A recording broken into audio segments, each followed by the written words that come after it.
Coming to you live from the scorching Arizona desert, this is the Dirt Life Show with George Hamill and Cody Sanders.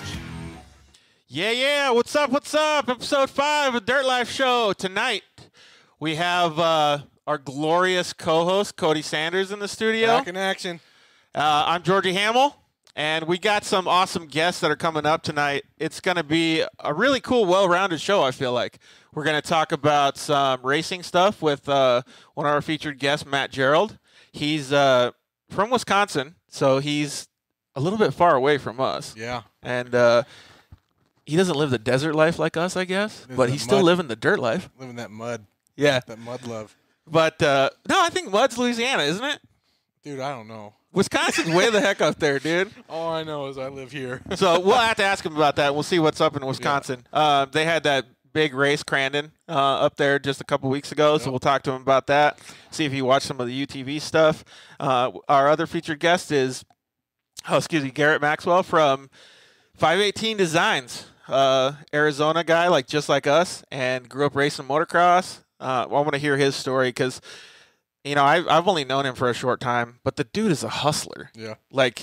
He works his ass off. He wrapped your car, right? Yeah, he wrapped the Unicorn. So the Unicorn, he's good. And the colors came out really nice on that.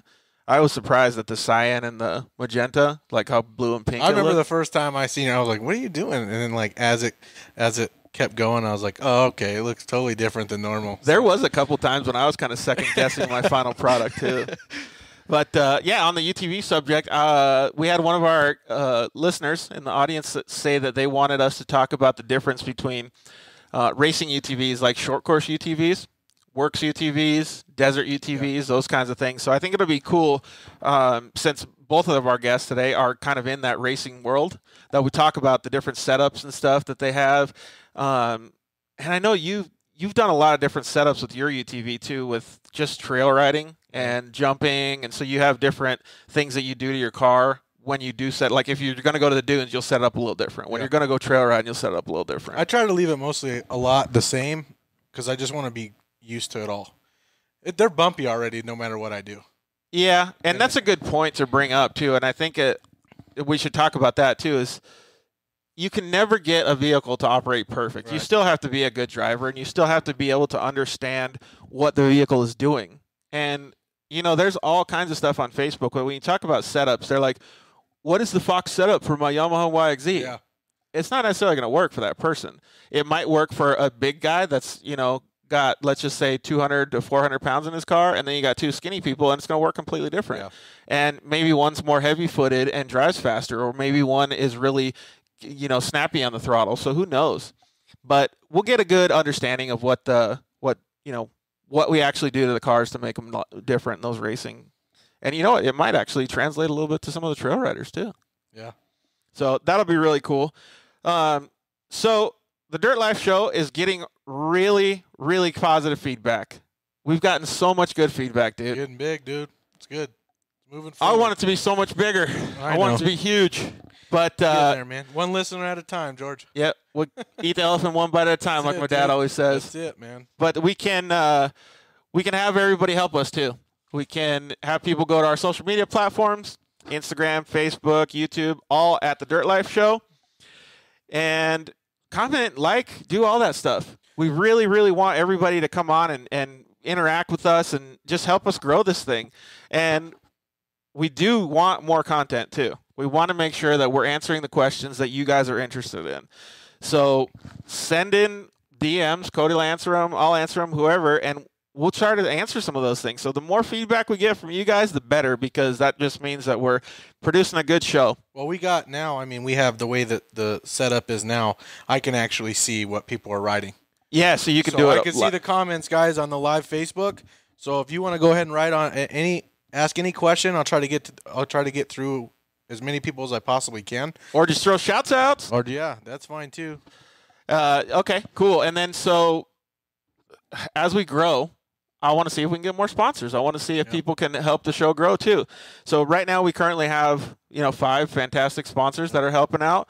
We have, let's just go over to this camera right here and we'll look at those fuel wheels over there. This is the 5th time we showed them, but God, those things are pretty. Fuel makes some awesome wheels. They just came out with another.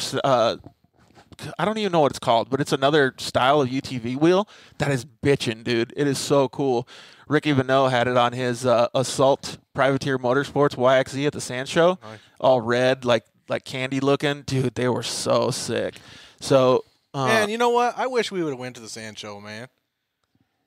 I do too. I got to We're do a going little next bit more year. rehab. Next year we're going. We're Yeah. going next year. No questions about it. We're going to be there. Yeah, I think it'll be cool. Oh, yeah. There's a lot of stuff there, man. Yeah. People Dude. be throwing down a lot of money A too. lot of people go. You see too. those four-seaters that Speed side by side Oh, was making? man. Yeah. Yep. Those things are pretty cool. Yeah. I actually really like them, and I think they're going to put a different motor in it than the YXZ motor. I haven't heard that. Yeah, it's a 2-cylinder motor, but I forgot what it was. But it's a bigger platform, and I think that'd be really cool. Can you imagine a turbo on one of those bad boys? Dude, I'd be all over that. That'd be super cool, especially with the suspension and geometry and stuff that those guys build. That's super cool. They actually make a bunch of cool parts for the Yamaha too, like impeller pumps and just different stuff for the motor and just really cool stuff. Okay, so and then we got shock therapy. Those guys are killer, like we always say. They do tons of stuff for desert racing, short course, trail riding, all that stuff. And yeah, man, they just give back to all the racing communities and stuff. So those guys help out a bunch. We have Solder Weld. Solder Weld makes awesome repair products. In fact, what is it? I think it's next week. Vanessa from Solder Weld is going to come in, show us all the cool products, talk to us about some of the cool stuff that they do supporting off-road racing and trail riding and all that stuff. So it's going to be really cool. So we look forward to that. ZRP, Zollinger Racing Products. I've seen some really cool stuff coming out of their building, man. Stuff they're making, man, that's insane. Dude, I said it last week, and I still can't get over it. They made some billet aluminum machined arms, or tie rods, or what are they called, radius rods? They're like a freaking Picasso, dude. They're so, they're beautiful. Like you just want to hang them on your wall. Kinda. Like they look really, really cool. Like I'm pretty stoked on it. So we'd like to thank them. They've been a crucial part to our success. And who else am I forgetting? Rigid Industries. Rigid makes, they just came out with that new setup, and that's what Brett was talking to us about that he couldn't tell us. Yeah. They got those 360 lights. Have you seen those things? Oh, yeah. Dude. Ken Roxon had them all mounted up on his Honda Talon at the Sandsport show.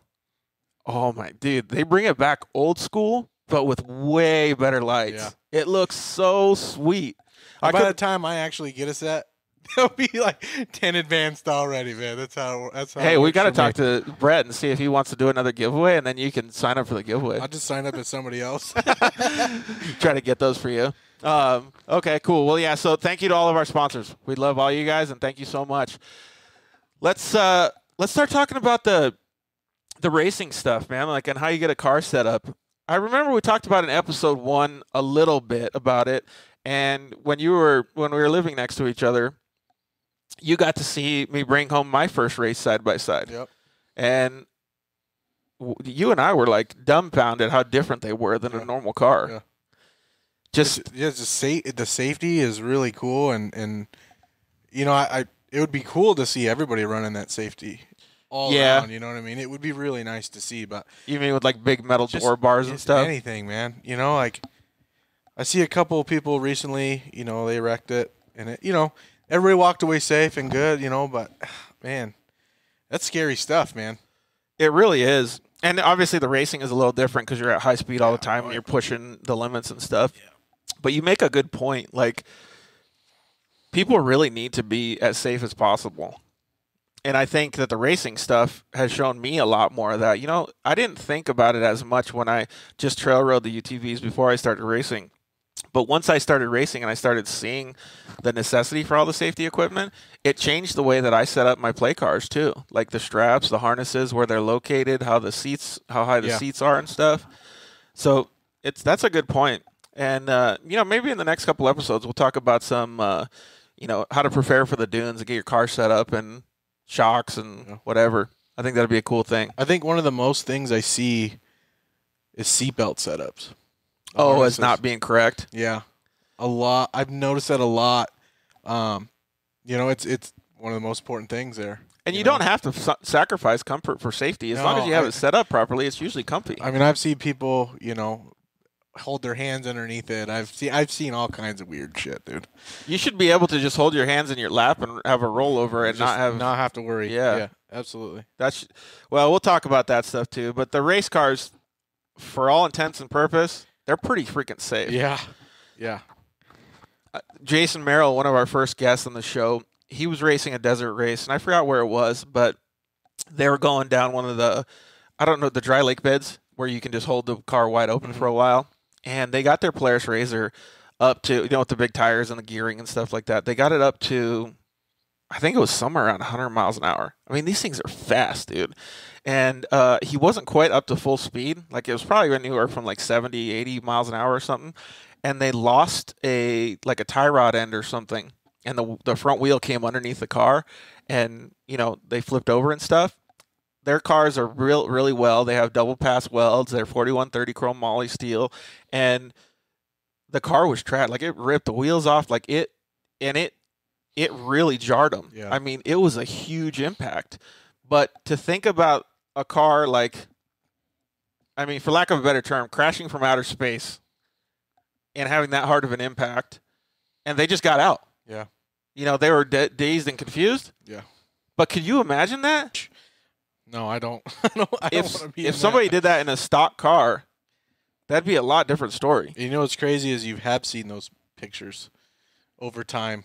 They're oh, really you mean bad. like on Facebook? They're Yeah, really bad ones, and it's like, what 2 years ago, there was a guy out of Phoenix, and I heard that didn't end well for him, and it was like you were on a track with a stock cage.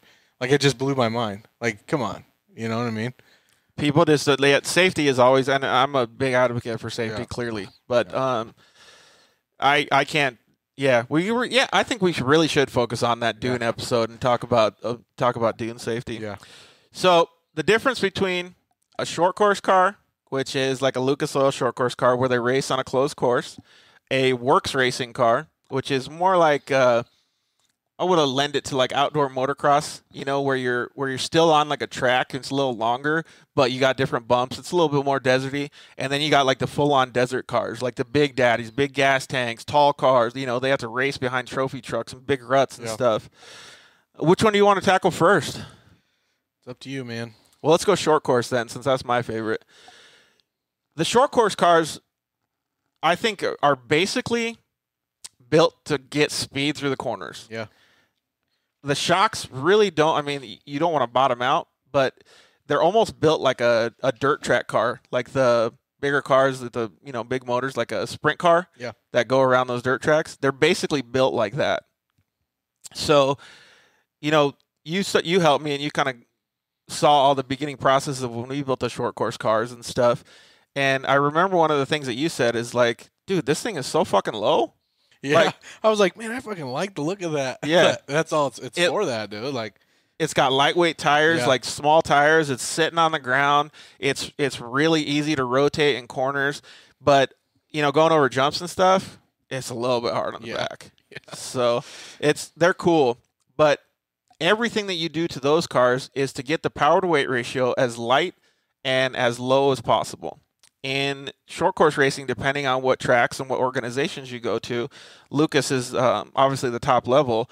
They have mandates that you have to be, I think the rule is now 9 inches or 8 inches is the lowest you can be to the ground. And you have to also have a minimum track width or maximum track width. So you can't be any wider than a certain point. And you have to keep mostly just all the OEM stuff on them. Yeah. They're really, really designed to just never have to let off in the turns. So, and it brings up a good point is I took some of the Yamaha brass out in the short course car when we did a demo event at the Dirt Champs, or the Jump Champs, I mean, and they sat passenger and we had a play car that we were doing the short course stuff in. And that's the first thing that everybody said that was like, how the hell do you go through corners that fast? Like, it didn't even seem like you hit the brakes or let off, and you don't. Yeah. You just turn. You just blip the throttle and whip it in there. And so that's what they're made for. In a WORCS car or a desert car, there's no way you can do that. And no matter if it's a Polaris, a Yamaha, whatever it is, and I think that's where Yamaha gets so much accolades in the short course series. Because it doesn't matter if they, buck in the rear end or have spring in the front or whatever it is. It just matters if they go haul ass around the corners. And they've got, obviously, a 3-cylinder engine, which makes them kill it down the straightaways. So the other stuff that I think is really specific to, like, the short course cars is making them as light and as agile as possible. So we did it a couple years ago, but it's starting to be a lot more prominent in taking everything that you can off of the car. You basically strip it down, balance everything, make sure all the the rolling weight and everything is just really smooth. And the lighter you can get it, the better, because like the things that we did was we made lead weights, custom lead weights that we would move from the center to the back to the front on different, depending on which tracks it was. Yeah. And we would adjust the suspension accordingly. And a lot of guys are starting to do that now. Because you get the car, I think the weight is like 1,680 pounds or 1,780 pounds now. So you get the car at the end. I think when we built our last short course car, it was right at like 1,480 pounds. So we needed 150 pounds with me in there. Yeah. And that was a good way to accomplish that. That means we built a fantastic car. And it was lightweight, it was fast, and it was, when we go to the UTV World Championship, we just take that weight out, and it's even better. Yeah. So those types of things go, like, hand in hand.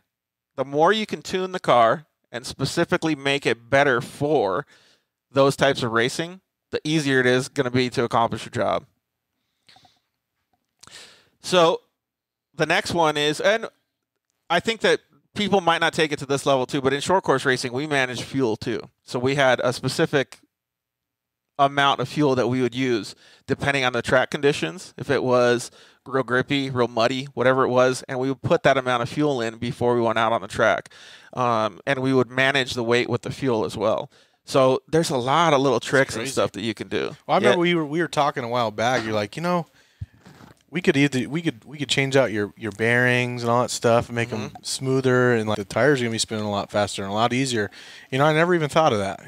I was like, man, how much more does that actually help? What is that? The less resistance, the better. Like you got no pull on anything; it just does it. It's really cool. That's why those Hoosier tires are so awesome for short course racing. Speaking of those Hoosier tires, you remember when we went to the dunes 2 years ago?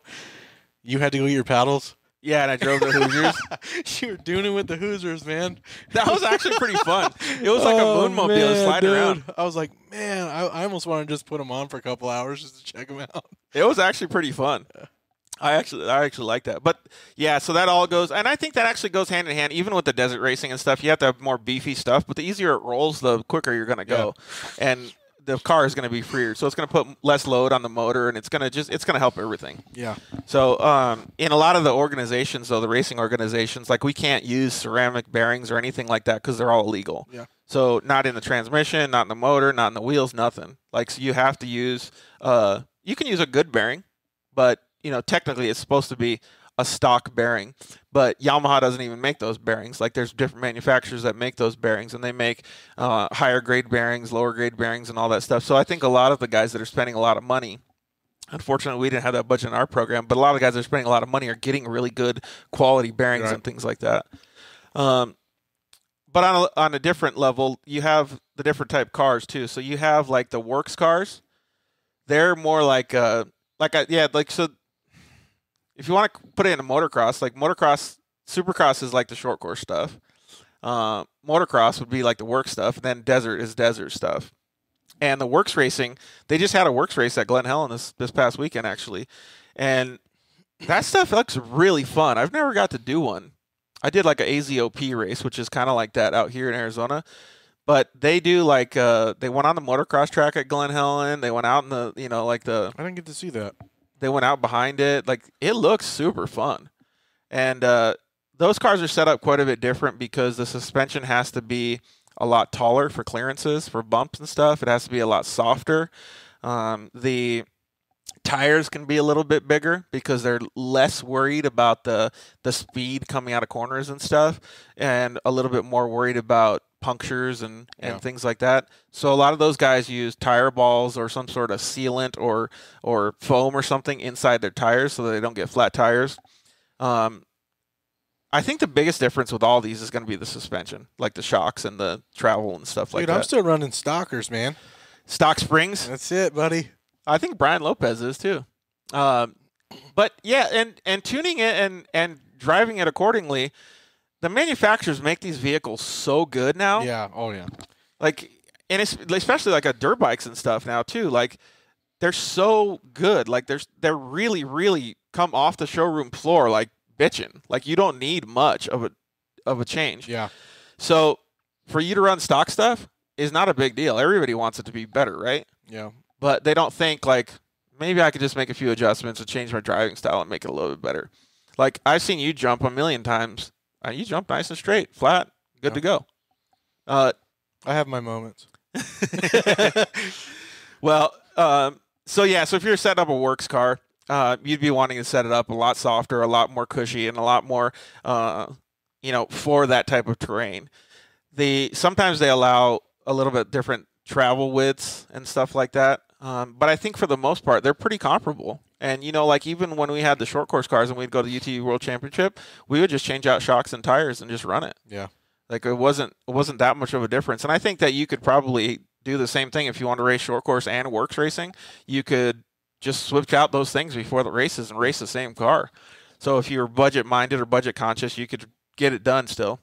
So and the power and stuff with the WORCS racing, I think they're probably going to be the same. I think the power is going to matter less because your times are a lot more drawn out. Yep. Like in short course racing, the times, I think the last year that I was doing it, the times between the top 10 were maybe 13 thousandths maybe 1 second like total between everybody. So between each driver, they were thousandths or hundredths of a second. And in WORCS racing, it's not like that. So that is pretty cool that you can utilize the same cars. But then there's the big difference in desert racing. Like, so the desert cars, you never would be able to ride a short course or WORCS car in the desert. Oh, yeah. Do a desert race. No. So those cars are built more like, nowadays, they're built like freaking trophy trucks or class 1 cars. Like, they're built beefy, and they need a lot more than what a stock vehicle can provide. They need double alternators. They need double batteries. They need, some of these guys are even putting like 20, 30-gallon tanks of fuel on those things so they don't have to stop. So it's pretty crazy to see like that type of car. And those cars are almost always long travel. And the reason that they run long travel is because if they have to follow or go on the same course as what was the year before in a trophy truck, you can't have stock travel because the trophy truck track width is so big and the ruts that you have to go in, you wouldn't be able to do it. You're going to be sitting on your side the whole time in a rut with one tire. So you have to have a big track width like that. And a lot of those guys use bigger cars like the 4-seaters because they're longer and they soak up the bump better. They use 33-inch tires sometimes, 31-inch tires, like huge tires with definitely puncture-resistant stuff in it so that they don't get flats and they can keep going. But the terrain that they have to go through and rocks and silt and all that stuff, there's no way a short course car could do that. Like, I actually would love to be able to drive one of those full desert cars because I've been a passenger but never been able to drive one, to see how it feels like, if it feels like you're driving a tank or not. I get your feeling. Yeah. Yeah, because like you could compare it to like driving a Ferrari compared to a big diesel truck. Like, you feel like you leave the ground, but you don't. Yeah, maybe. But yeah, because those things have tons of dropout and stuff too. Mm-hmm. And the shocks are clearly set up different, and the weight distribution is pretty important in those cars. But those things are not built like a short course car, which is just built to go fast, and you can take weight off. These things, weight is still a concern, but you can really still accomplish the same goal if you have a heavier car. You just need to be reliable, not stop, and go as much as you can. And those cars are really, really pieces of work, like pieces of art. They, like, even the Merrills, when Jason was showing me that car and I was last at the shop, like, I was so dumbfounded because I don't think that I would ever be able to understand and complete the level of detail and everything that they have in those cars. Like, it would take me 2 to 3 years to build it before I even got out there. Right. Because they're just so much to them. And, they even have, some cars have those, those straps that they use on the shocks? Limiter straps. Yeah. Because they have so much travel on them. So it's really cool to see the difference between all those cars, and hopefully that long-winded story helps some of those people that were asking those questions. I think it's just amazing that these UTVs have come this far. The way they're looking, man, it's kind of like, what's next? I didn't even think it was going to go this far. Well, they have that like rally stuff now too. Yeah. Have you seen that stuff? I've seen the YXZs. What they look like these little rally cars. Like that's what they look like. Big old they put a different body kit on them. Yeah, they're weird looking, but they're really cool. Like I don't think I've seen those. Yeah, they got windows, and it's just different. They're just different. Nothing here, but it sounds like it'd be pretty cool. And I've seen some of those courses and stuff too, and they look like it'd be super fun. Yeah. Like coming into a corner, like just like the rally cars do, and coming into a corner just, I don't know, 80, 100 feet before it, and just setting the car up and getting it sideways and going through the corners. Because those are like full natural terrain. Like I love that. And you don't have a prep course, like, right? Well, I mean, maybe they brush some of the course, but that'd be really cool. So yeah, like you said, it would be super cool to see where they end up taking UTVs and what is coming in the future. I know that there's a lot of new, I guess we'll call them short course races. They're kind of in between short course and WORCS, and they're just like motocross tracks, but they're built specifically for side-by-sides. They have an awesome one in Texas called Texplex, and these tracks look so bitchin'. They look so freaking cool to ride a UTV on. Like we would have fun taking like a modified play car out there with a good safety system on it and just launching some of these jumps. Yeah. That's what's hard, right? Finding a good jump for these things, man. If they're not set right, it's going to throw you over. I saw a couple of people talking about it. I think it was on Facebook or something, and they made a couple good points in saying that you never want to jump a UTV. It doesn't matter if it's a Polaris, or whatever, or a Yamaha or whatever. You never want to jump a UTV unless you can fit 1.5 car lengths onto the jump. Yeah. Because otherwise, it's going to totally kick the car or do something weird. So anybody that wants to hit a jump, make sure the jump has a little bit of length on it.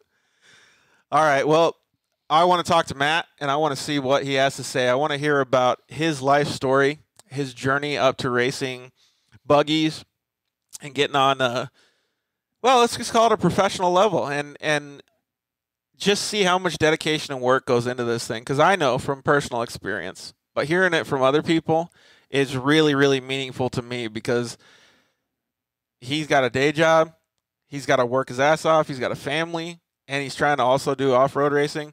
Mad props to that dude for getting it going. So we are going to go get Matt on the line. We're going to come back from our commercial break. So take a look at our sponsors. We'll see you guys in a second.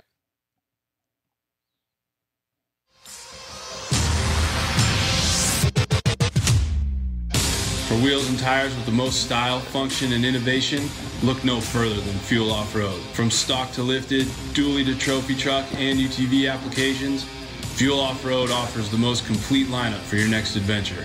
Whether a weekend warrior or racer, you can't go wrong with Fuel's massive line of trail tough truck and UTV wheels and tires. Good looks, better prices, and the absolute best range of styles and applications. Find us at fueloffroad.com.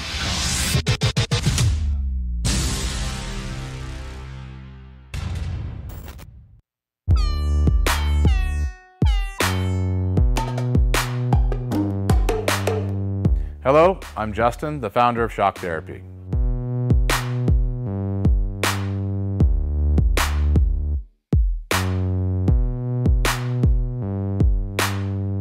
Shock Therapy has been around for 5 years, but we have personally been tuning suspension on off-road cars and race vehicles for over 25 years. We tune between 10 and 15 cars per day, every single day of the week.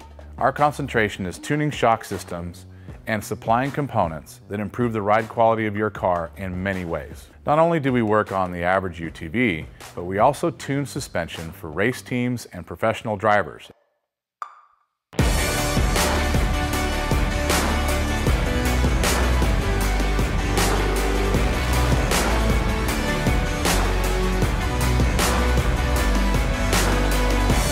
We currently tune for over 87 race teams in Best in Desert and Score. Our clients and race teams rely on our suspension components to allow them to win races and keep them safe. Suspension is a moving target, and we are always trying to hit that target with every customer that we work with. Each customer's needs can be different, and we tune our kits accordingly. Our research and development never stops. We improve our components every single day. As the industry evolves and improves, so do our parts and kits. As of right now, we have over 100 products for UTVs. So when you bring your car to us, you have the satisfaction of knowing that you have the most experience, the highest quality products, and the fact that your car is being tuned specifically to you.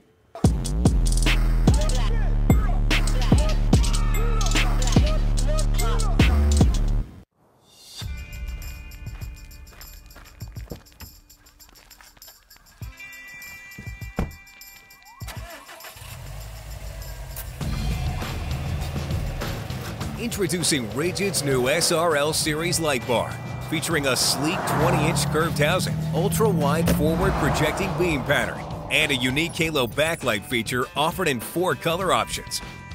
The SRL Series light bar's new optic combination projects light over 70 degrees wide, with more than enough distance to safely drive in low visibility conditions, making it the perfect lighting solution for most applications.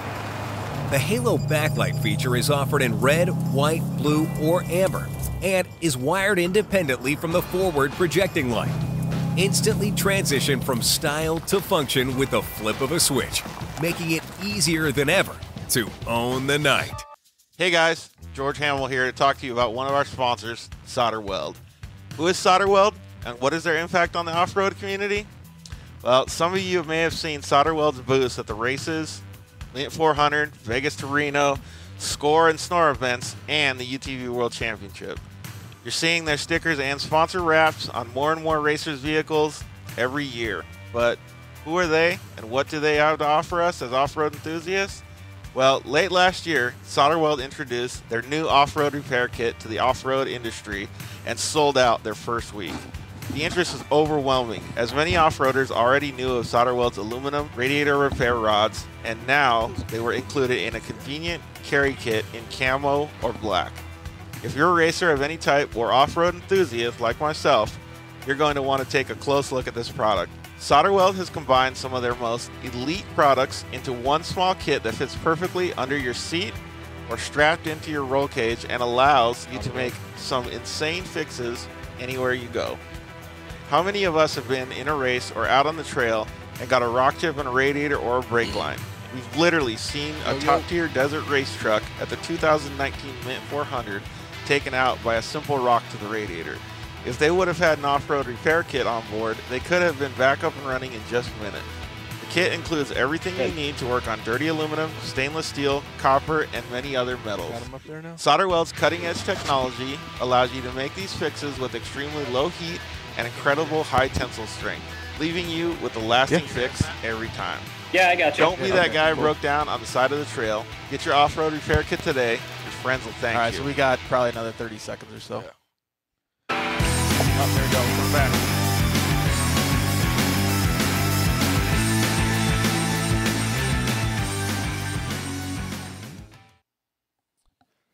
Welcome back.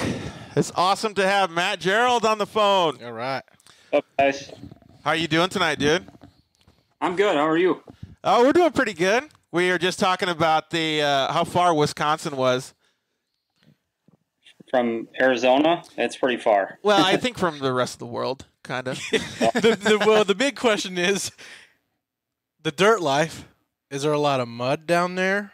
Is that how it's? Yeah. Okay, so it's like and snow too, right? The snow stuff and snow. Yeah, a lot of snow.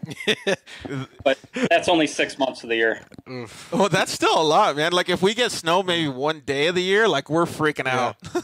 No, it's usually about 3 months that we have snow. So what do you guys do in the snow time then? Just snowmobile and stuff? Well, I used to snowmobile quite a bit when I was younger before my accident and stuff. So that was always a lot of fun. But that's pretty much it. Yeah, it's crazy how like you can find things that make you happy with like snowmobiling, off-roading, whatever it is. Well, okay, so let's just get right to it then, man. So like, how did you grow up with like we'll call it the dirt life? How did you grow up as a dirt life kid? Well, I grew up at the racetrack in the Midwest, all the Midwest racetracks. My parents were off-road racers, and my dad and my uncle started out in on the original Crandon track in the 70s, like 40 some years ago. So I've been around it my whole life. So that's traveled every weekend from Memorial Weekend to October growing up, racing around the Midwest with my dad. So that's pretty much how I got started. What kind of tracks and what kind of stuff would you do, like when you're traveling? Because I know that the traveling is not just going to a race. You travel, you learn stuff about, from your parents. You learn a lot. You really it sets you up for a completely different life than a kid that doesn't know motorsports or off-roading. Yeah, it was tough growing up because we were gone every weekend racing. So like playing sports and stuff, it could be tough at times. Like, I couldn't do anything really on weekends, just during the week. So it was tough, but it's what I wanted to do, was race. So that was always the most important thing to me. But yeah, it's tough because you're gone and you have your race friends, and then you have your friends back at home. So, I always kind of graduated towards hanging out with all my racing friends than I would, at home. It makes sense though, and especially like I was saying, it teaches you a lot because now you're super goal oriented, right? Like you said, you just always want to race, right? But you don't always just want to race. You always want to race. You always want to have the best car. You always want to have the fastest one on the track. You always want to be, on the top of the podium, and so it sets you up for a different mindset, right? Yeah, that's kind of how I was. I always wanted to have the fastest buggy and the fastest, the best team and everything like that, and it was something I really worked hard for, having the best team that I could afford and the best equipment that I could afford. Even if you couldn't afford it, though, I mean, you'd probably spend more time just putting in effort yourself, right? Yeah, and with my friends too, definitely, just making work with what we had. So it was always a struggle, but we always did well. So it was definitely worth it. And so you raced off-road most of the time, and then how did you get hurt? Yeah, I raced off-road buggies for about 10, 12 years. And what I age raced were in you? the 16. What's that? What age were you? I started out when I was 17. Oh, cool. So I raced light buggy for about 10, 12 years. I can't even remember. But it's like the 1600 light buggy class. It's a step down from 1600. It's like what you guys see a lot of out west, but it's equally matched Volkswagen cars, and we usually have like 40 of them. It's like the best class ever, like to watch, I think, in my opinion. And the racing's so close, and I was always really good at that class, and I really had a lot of fun with it. And so you kept racing, obviously, and you made it to a certain level. Yeah. So when I got some sponsors, and I was able to kind of make a name for myself in the class. And then I got some offers from different sponsors, and I got a chance to race Pro Light a couple of times. Ooh. And the first time I got to race Pro Light, I drove Jeff Kincaid's truck. I know Keegan's dad. I'm sure you've probably heard of him. That's awesome. He's a legend here. And I got to drive his truck, and it was a lot of fun. And, and I was so close to signing a deal with a major sponsor. And at the last second, they backed out just because it was kind of when the economy started to tank in 2008. Oh, yeah. And things just fell apart.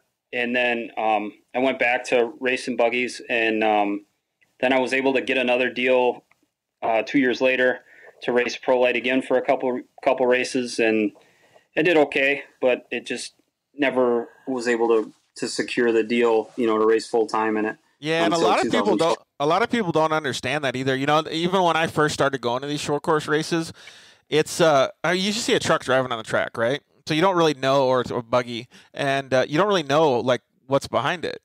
Coming out racing dirt bikes and stuff, I figured, you just buy it and go race, right? Yeah. But you can spend anywhere from $50,000 on a Pro Light up to, let's just say, $500,000 on a Pro 4, and that's not even half the budget. The rest of the financial burden is getting their crew and all the maintenance and parts that you got to do. Like, so you got to have a really healthy pocketbook to be able to do this stuff. Yeah, actually, the truck is like in the grand scheme of things, the truck is actually the cheap part of the whole deal.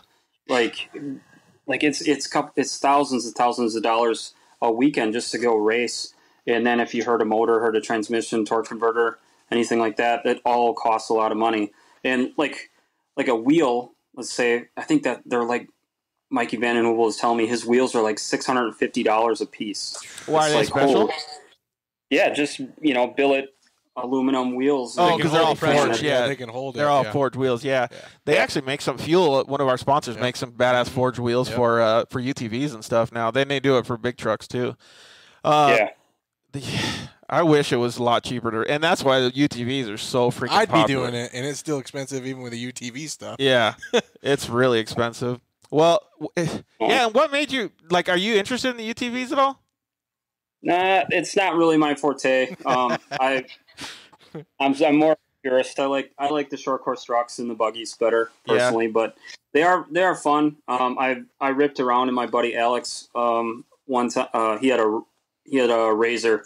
It was pretty fun, but I just like, after I've driven a race truck, like it's kind of hard to go back into a UTV. Like if you drive a Pro Light and then I don't know. There's just nothing that compares to that, in my opinion. Yeah, I don't disagree with that. I was able to get a test session in a Pro Light, Casey Curry's championship winning torque truck, and I got to do a test session in that thing, and it's night and day difference. The good thing that I do have to say though is that the growth of UTVs is making it kind of bridging the gap just a little bit. So yeah, it's getting a lot more popular, and it's really cool to see all the drivers coming in and then moving into. I think in our series we had a couple guys that moved into the pro classes just from UTVs, which has been pretty cool. Like I think there's a handful of them that are racing Pro Light and Pro 4 now. Yeah, that's cool. Like clearly CJ is probably the top guy. I mean, he goes from one of the baddest Pro 4s to a UTV at every race, so that's cool. And then I saw Cheney got a Pro 4 too, and he races turbo UTVs, so that's really cool. Yep. So, all right, the hardest question, man, how'd you get hurt? So, 2012, it was. I got a ride. I'll kind of set the stage a little bit. I got picked up to race for an independent team, and it wasn't the best truck, wasn't the best equipment, but it was awesome that I got the opportunity, and I was going to make the best of it. And I was racing against CJ and Keegan and all the top guys that are in off-road right now. And we got to Redbud, and I was Redbud, Michigan. I'm sure you guys know that track. Oh, yeah. The motocross track, that track's awesome. Yeah, so they had an off-road track that was built there, and we raced there, and it was in practice, or actually it was in qualifying when I got hurt.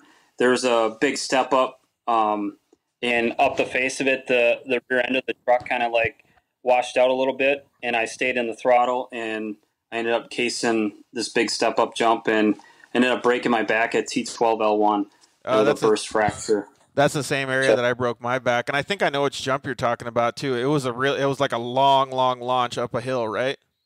Yeah, it was, and it was stupid on my part. I should have backed down, but I was going for it, and I was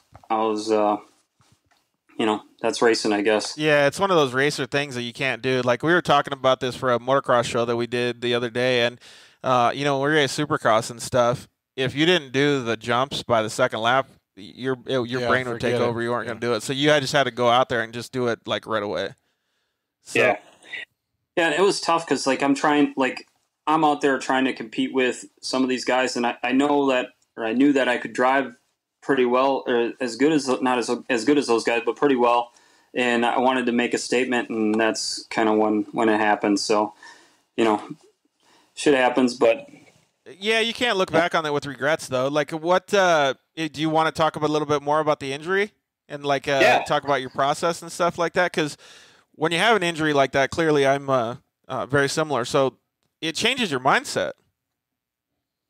Yeah, it was tough at first because when they brought me into the when I went back in and they gave me my evaluation, they told me that my back was broken and then there would be a good chance that I would never walk again. And I just remember saying oh man, that guy's kind of full of crap. I'll be all right. And well, let's preface the story. I didn't mean to interrupt you, but you're walking already. Definitely. Yeah, I'm totally happy. So our listeners definitely like that. It just gives me the chills just thinking about that, man. Like doctor's telling you that you're going to be fucked and you get up and you just kill it, man. That's awesome. Sorry to interrupt. No, it was hard work. Like I was in a hospital in Chicago for 3-4 months and learning how to walk again and getting my strength back. And, you know, I noticed the way your gait is, it's very similar to mine. So we kind of walk like penguins, but we're walking and, you know, it's awesome. Yeah. Kudos to you, man, for going through all that and building yourself back up to do it. You got to give yourself a pat on the back every day. And not only that is to keep pushing forward, because there are several people out there that just their mindset's so bad, man, and like to be able to be strong enough to go, I'm gonna keep going, I'm gonna keep pushing, I'm gonna get out of bed today, I'm gonna go do it. So, and that's what I see a lot in this guy. Till this day, man, I'll always bring it up when we talk about it. That day I got in your race car 2 years ago, 3 years ago. Yep. I was trying to get in his race car, and I was like struggling because it's the little opening or whatever. He's like, "What are you, sissy?" I'll never forget it, man. I will never forget it because I was like, "How the hell are you already in? Like, what the hell?" Yeah. But you know, it's crazy. It's awesome that you guys keep doing what you're doing and being strong about it. Definitely not easy. Like some days are better than others. Right. You know, like you guys don't experience, but the cold weather here, like it kills me. Like I can't wait till we move out to Arizona someday. Yeah. It's like the cold wet, like, cause I still have all the titanium in my back yet from the surgery. And it just like January, February, I'm kind of miserable. Like it's tough. Like, but it is what it is. I can only imagine that cold weather. I experience a lot of that same stuff too. I have it's probably just under a foot in length, but I have my hip put together by a big rod, and I still have all my metal in my back, and then I have a bunch of metal in both my ankles and stuff, and now I have metal in my face. But I even got titanium ears now. How cool is that? But anyways, I know exactly what you're talking about, because when the weather is cold, it almost feels like, have you ever had somebody like, well, you probably have, somebody puts an ice cube down your back, like in your shirt? Yeah. Well, this feels like you can't get the freaking ice cube, like somebody put it in your skin. Oh, yeah. And it gets like, and that's Arizona. And so for him, it probably feels like somebody's like bone chilling in the freezer or something. Yeah, I have to, like, so when it snows, I have to snow blow my driveway and stuff, which is no problem. But as soon as I'm done, I got to hop in the hot shower to get my circulation back in my feet. Yep. And that's a lot of the things that people don't understand too, is like when you have an injury like that, and every spinal cord injury is different, but the nerve function, like one of my legs will get hot and sweat, the other doesn't sweat at all, and it stays at normal temperature. So you have to be really careful not to overheat your leg or your foot. Like it's just weird. Yeah. And I didn't even think of that. And I can only imagine, because I have a problem with the cold too, like I said, but I can only imagine him, like, I have to wear these like thermal socks and all that. Like if he's out there snowed, like, because he's probably out there for what, 3 or 4 hours? No, my driveway's not that big, but maybe like 2 hours at the most. That's still a long time to be out there in the freezing cold. So you must have like it down. I'm going to call you for tips on when I need to go to cold weather. Yeah.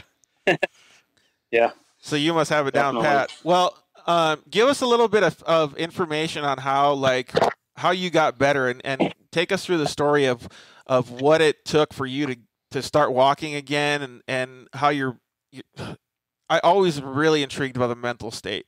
So I want to know like how your brain was and what you thought. Right after my accident, like I was trying to stay as positive as I could. Just because I wanted to get back to walking, and I wanted to make the best life I could for myself.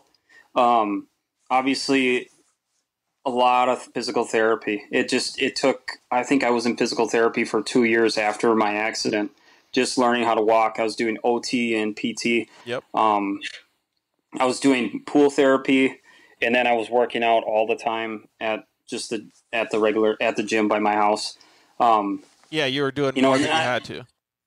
Yeah, and I was staying positive as I could, and it's tough, like being around all my friends that are racing, and then not being able to do it again. And then like I started getting a lot stronger, and I thought about, looking at I didn't sell my cars yet, and I'm like, man, I think I could back into this. And did it give you motivation to think like that? Yeah, and like I didn't want to like get bucked off the horse, as they would say, I guess. Like I wanted to get back on the horse, and get back to racing. I knew I wasn't going to be as fast as I used to be, and that's always tough. Because as a competitor, it's tough, not being able to race for the wins anymore. But I think the first year that I came back, I was doing pretty well. I was top 5 all the time. So I was just trying to stay as positive as I could and, make all the best decisions I can. Yeah, that's cool. And like I said, I want to get into a little bit more of the mental thing, though, because when you're going through that day to day and you see all these guys racing, like I got hurt riding a dirt bike. And for the longest time, I'd watch Supercross and be like, what the fuck? I should be out there. I should be killing it. I could beat that guy. Like, he's doing good. Why am I not doing good? But you have to turn it around in your head and be like, you know what? Would he be doing as good as I am right now in this rehab process? When I finish rehab, can I get back on the bike? And you have to really focus on what you do have. Yeah. I was kind of the same way too. I would go back and watch, I would go and watch the buggy races and stuff. And it's like, man, I know I could kick that guy's butt. And it was just frustrating to see guys that I know that I was faster than out there winning. But, that's part of life and part of racing, that's not the hand I was dealt. So yeah. And it's a motivator too, to get you back out there, I'm sure. Exactly. Huge motivator to get back out. And, I had some goals when I got back into racing that I wanted to be a top 5 guy, and I wanted to, be able to finish as many races as I could and, stay as safe as I could. So I always had the best safety equipment, after my accident and everything like that. So when you go through all that rehab stuff, you clearly have a bunch of support mechanisms. Like even just now, me having this latest injury, I have a amazing friends and amazing family that I have for support mechanisms. I'm sure you had that kind of same thing. Yeah, I have a ton of awesome friends that have helped me out throughout the whole thing. A lot of in my family, my mom and my fiance Allison were obviously the 2 biggest supporters I had, and my dad and everything. It was great, not letting me feel sorry for myself, and I didn't ever really feel sorry for myself at all. I just tried to stay as positive as I could and tried to use my family life to help me get better and use racing and to help me get better. So it was always a struggle, but I was able to get through it. Yeah, that's awesome, man. And we have a good comment right there. Tell them what Jeff Wolf said. Let's see. Jeff Wolf, Matt and the Gerald family are buggy legends in Midwest off-road. Is that true? I don't know about that, but I don't know if we can say that. We're not any legends over here in Arizona. We're just normal dudes trying to get out there in the dirt as much as possible. So kudos to you and having that outlook, and not just for the stuff that you're doing, but it's pretty clear if you see a comment like that and you look at the overall picture, you're affecting other people and you're changing their lives because they look at you in a positive fashion like that. So that's another thing that you should definitely put as a positive mental strength in your rehab and in your everyday life, man. You're helping people. Yeah, I am. I'm trying my best, and I'm not perfect. And I have a strong desire to win. And sometimes people can think bad of that. But the guys that I help out in racing and the guys that I coach, they know that if I'm hard on them, it's kind of because I want them to do well, and I don't like losing, so that's probably my biggest fault in life. That trait right there is why he's walking. Yeah, because he didn't want to lose. He wants to win. Let's get into do you have anything? Let's talk about your buggy a little bit. Sure. Suspension setup. If you have anything, like Georgie over here has the seat to help him prop him up a little bit better. Talk about anything. Yeah, the adaptive clutch. Yeah, so anything that helps you in a way that you could still keep going with all this. Sure. Now I've taken 2 years off of racing to focus on my career outside of racing right now, and but my car is set up like Mike Vanden Heuvel helped me out after the accident. I've got a ISP seat. And we have to have it so it's right underneath my thighs. So it's tipped back so I can have full control of my legs and it's supported underneath my thigh. And then there's a tunnel for my clutch foot, my left foot. So when I'd go around corners, my left foot would come off of the pedal, and I couldn't get it. I wasn't strong enough to get it back on. Right. So I didn't have the laterals. Flexors or whatever on the outside, your leg, because I can make the visual here for us, is your leg moves side to side and you can't actually get it back. So when you're under a big G-force and it pushes it that way, his legs and my legs aren't strong enough to get it back. You know what I mean? So it sounds like what he did was he built some sort of tunnel that holds his leg from moving all the way over there. Yeah, so like ours was built out of aluminum. It was it's very professionally done, and then I have fireproof padding to hold my leg in there. And there's a nice crumple zone too if someone were to ever get into the side of my car, that I'd be safe for it. And I've got a handbrake in the car, which I didn't really want, but it really helps. We redid the pedals, we made them nice and big, and we went to my gas pedal was a floor mounted pedal. And after some testing, we had to change that up. We did a hanging pedal, and Mike Van den Heuvel custom fabbed a nice pedal for me. The hanging pedals are a lot easier because they have different leverage, and you can push on them with your whole foot instead of just your heel. Exactly, yeah. Because my ankle, with being in the braces, my ankles don't work. So I'm using my whole leg to push the gas or push the brake. So it's tough for people like George and I, like coming out of a corner to roll in the throttle, because it's almost like an on-off switch for us, or at least it is for me. I don't know about you, George, but I manage the throttle with the brake, so I would be full throttle, but I would end up pushing on the brake to make it feel like half throttle. You trail brake? Oh, okay. Yeah. Nice. So that's why the Yamaha was such a good car for me, because I didn't have to worry about burning belts in a CVT. Yeah, definitely. Yeah, and with my car being a manual, I can't do that. I have to use the clutch. So that's why we put the clutch on the top. Yeah. Oh, okay.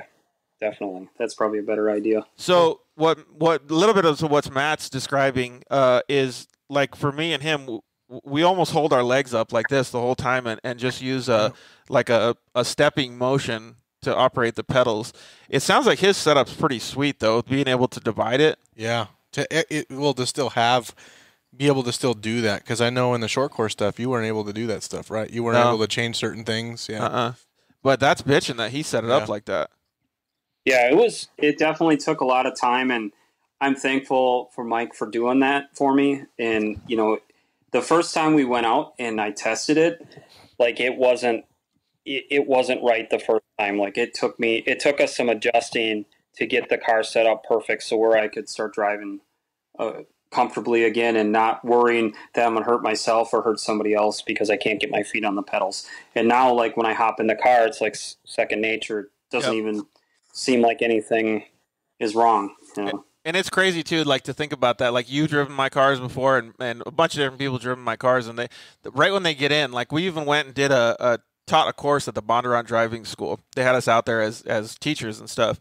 And the instructors that are professional drivers got in the car, and they couldn't figure out, like, they would stall it with the clutch. Yeah. But 2 seconds later, they're like, holy shit, like, I'm not even messed up, and I would rather do it this way because you designed it better than the manufacturer. That's what I said that last time. I was like, man, I think I want to switch over to this. So who knows? Like, if we got in his car, maybe it's even better. Yeah. Yeah.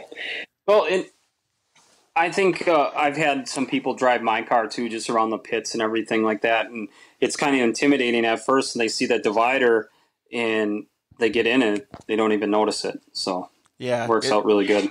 That's cool. Well, I'm glad that you were able to get back and start doing that stuff. You and I have had a couple conversations over the years just because we have similar stories. But what did it feel like to get back out on the course, or like have the ability to do this, man? It must have been so gratifying. Yeah, it was awesome. My first race back was in 2015, I think.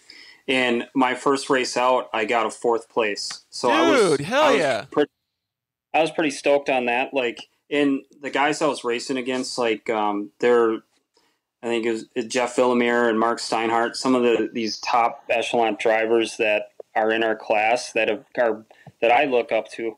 I was able to finish behind them, and they weren't that far away from me, but It was pretty awesome. My first race back. I bet you it was like you got off the track and it was probably euphoric. Yeah, it was awesome. Like I miss it so much, and it was it was so much fun. Like when it's taken away from you, you don't realize how awesome it is to drive a race car. Yeah, definitely. I definitely believe that. I've been kind of on the fence lately about whether I want to get back in one or not. But to me, I don't know that. I think that my mindset is kind of settled now compared to what it used to be. Like I always had a feeling that I had to prove myself. Like, fuck this, I'm going to go out and I'm going to win still. Like, I got to do it. And now I've started, I'm a lot older, but I started to realize that I've already won. Yeah. And I think Matt has too. Clearly, he's doing awesome. Yeah, it's definitely a mindset thing where I want to win, but that it is, maybe it's not meant for me anymore, but as long as I have fun. This game called life, you're definitely winning, dude. Yeah, definitely. What kind of stuff do you do on a daily basis? What other hobbies and stuff do you got going on, and work and all that? So work keeps me pretty busy, and then my stepson Levi with his he's pretty hardcore into basketball, so that keeps me pretty busy with that stuff too. So that's pretty much all we do on the weekends. We like to go out fishing and do some family stuff, but with the racing, I'm always so busy with that. This summer, like, it was just nonstop. And you're helping teams and stuff, or what do you got going with that? Yep, I'm helping teams out, and I run a program for a super buggy team, and then I've got two teams that I kind of driver coach for, so it keeps me pretty busy. See, that's awesome, man. That mentality never goes away, even if your body goes away. Yeah, that brain set. What's that last comment that we see right there, Cody? Sam Jacques. You know who Sam Jacques is? Oh, Sam Fox? Yeah. There you go. Matt Gerald is one of the nicest and hella talented guys in the off-road. Boom. Totally badass to see him get recognition for his driving and story. Dude. Yeah, and it's really awesome for me to hear this. Like, I love hearing these stories of motivation and overcoming what you're not supposed to be able to do. I mean, like, just think about when he was in the hospital. Do you think that at any point he ever thought he wasn't going to race, or he wasn't? No, he did, but everybody else did, and he just showed him what's up. Yeah, that's pretty much it. Yep. That's so cool, man. Well, and so work in basketball. And that's a good question. So you know how they have moto dads? Do they got basketball dads too? Yeah, that's me. Like I said, I'm that guy who hates to lose. So out there yelling, dude, get him! There's no traveling. That wasn't traveling. Fiance Allison, that's like that more than I am. Right on. That's awesome, man. Well, what does the future hold for you then? Are you going to try to see if you can get back in the car, or are you going to keep helping these teams, or what's next? So we're having a race in October, and it's just kind of a fun race, and it's just a buggy. They're having 2 buggy classes, and then they're having some side-by-side racing. I think I'm gonna run my single buggy just because I don't have to really work on anybody's car or anything. I can just concentrate on my stuff. So I think I'm just gonna do that, see how I do, see what the future holds from there. Well, if the future does hold coming out to Arizona, even if you're coming out just on vacation, please come and say hi to us, and you can try out our cars. Yeah, definitely. That'd be awesome to have you down here. I totally would love to do that. I've got some friends out in Arizona that I've made just from the racing world, like Sean Geiser and Kevin McCullough. And that's what's cool about racing is you meet people from all over the country. Yeah, and they're usually like-minded people too. Oh yeah, we were talking about that before the show, actually, Cody and I, and it's cool to hear those. Like, everybody just likes the same shit, and they want to do the same shit, so they want to help you and all that. Yep. Yeah. I love that, man. Well, that's part about off-road is just the people that you meet, and like I'm fortunate that I have made friends all across the country because of this. So that is really cool, man. How do you deal with the mental side of things and stay positive these days? Sometimes, like I said earlier, sometimes it's a struggle, but I'm happy that I'm walking. I'm happy that I can enjoy things with my family. Sometimes it's tough, like you're tired and you're sore, but sometimes you just got to power through it and make the best of what you can. Yeah. You know, because there's always people that have it worse than I do. And, you know, one thing I kind of keep in the back of my mind, like when I was in the hospital, I made a lot of friends that are with dudes that are driving wheelchairs right now. And I'm fortunate to, you know, there's nothing wrong with it. I'm fortunate I was able to come through, and that's not the life I need to live. And that's kind of why I wanted to come back and go racing again, is just because, you know, those people can't do what they love to do anymore. And, you know, I wanted to kind of do them proud too. I kind of had a nice close knit circle of friends that I made while I was in hospital in Chicago. And, a lot of them told me, you know, that I needed to get back to racing. So that was kind of why I did it. Yeah, that's good, man. And like we talked before, that mental strength. Well, we had a user, his name is Casey Peck. He's friends with Mike Garrison at Live RC. And Casey Peck is a very talented RC car racer. He's one of my good friends. He was on the show last week. He wants to know where that connection with Live RC came from. I am friends with Brandon Rohde, the guy who owned Live RC. And we used to race RC I used to race RC all the time when I was younger. And we just kind of made a connection. And I had a relationship with Team Associated. And I just kind of built that relationship. And that's kind of how I got in with Live RC. He wanted to do a full wrap on the car. And, you know, we started out small, and now we graduated, and we gradually got it bigger. And so it's through Brandon Rohde and Team Associated that I got hooked up with it, but it's been awesome. Right on, man. Yeah. So he said he knows Brandon too. That's cool, man. And you know what? Now Brandon is actually doing. I didn't mean to cut you off there, but Brandon now is doing a lot of the live stream for the Midwest races out here. So that was kind of one of the things that he wanted to do when he made the relationship with me. Dude, I need to talk to that guy about our freaking system here so it goes better. Well, that's cool, man. And that's the best way to grow sponsors. Like we always talk about this, and grow sponsors and relationships and partners and stuff. It's never to just go and ask for money. It's always about going and seeing what they need. And it's clear that you guys grew it from the ground up, and that's just bitching. Yeah.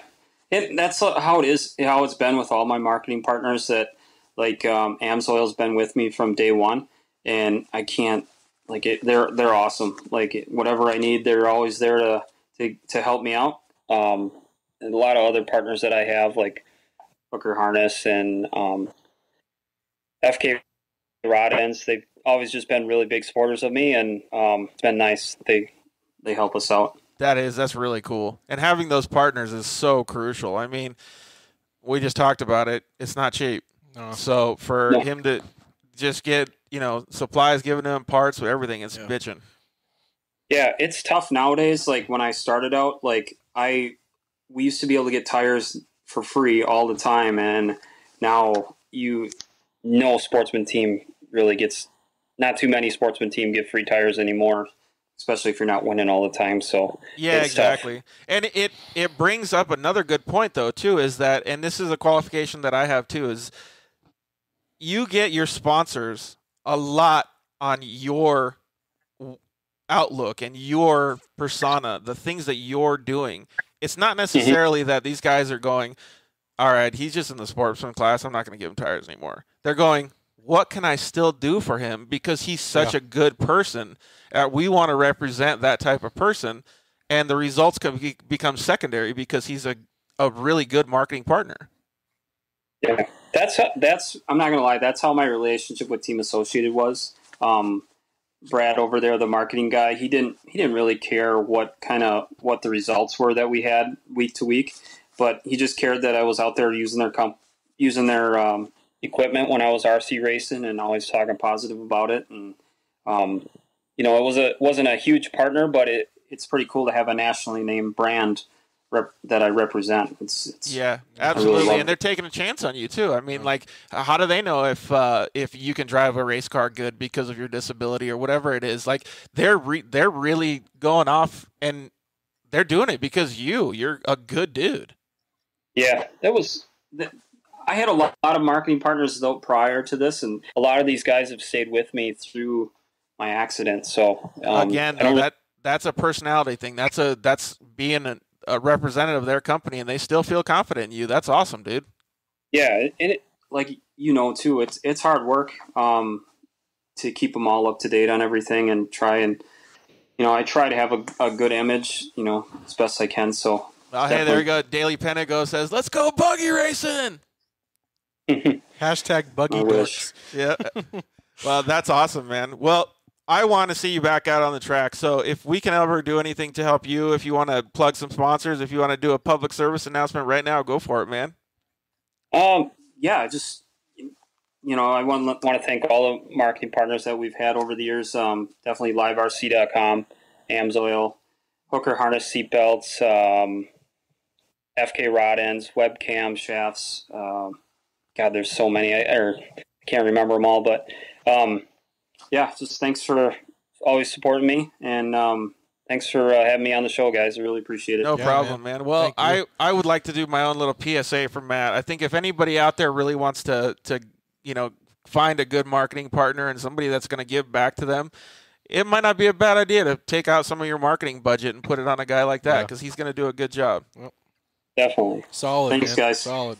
Well, you're awesome, dude, and it's really good to talk to you. I hope it's not too cold up there right now, and I hope you come to Arizona and visit with us. No, dude, it's like 80. It was like 85 degrees today. It seemed like it was hot. Yeah, but the humidity level's at what?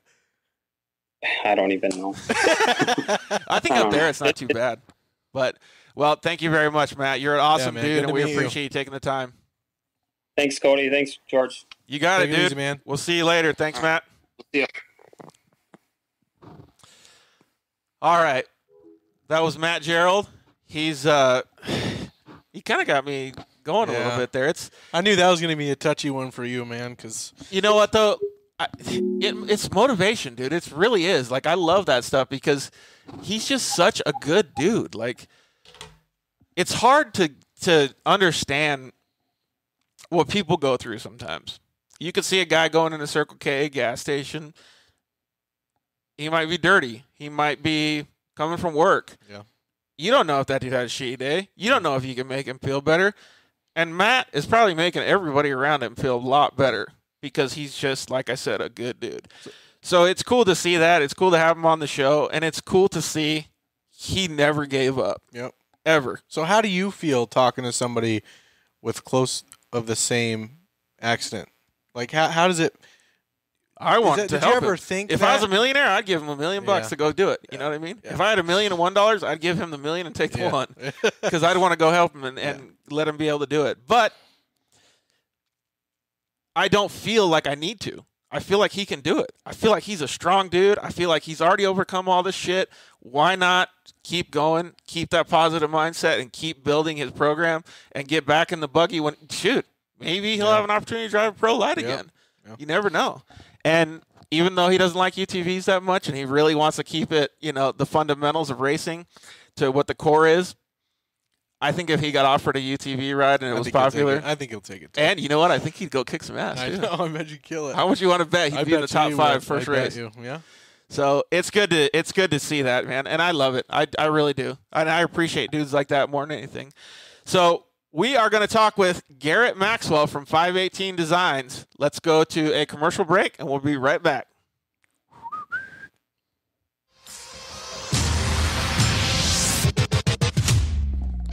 For wheels and tires with the most style, function, and innovation, look no further than Fuel Off-Road. From stock to lifted, dually to trophy truck, and UTV applications, Fuel Off-Road offers the most complete lineup for your next adventure.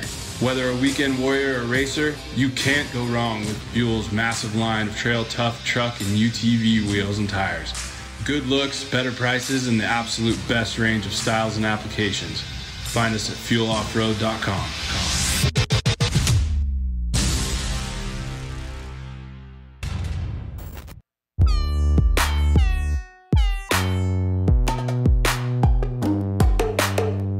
Hello, I'm Justin, the founder of Shock Therapy.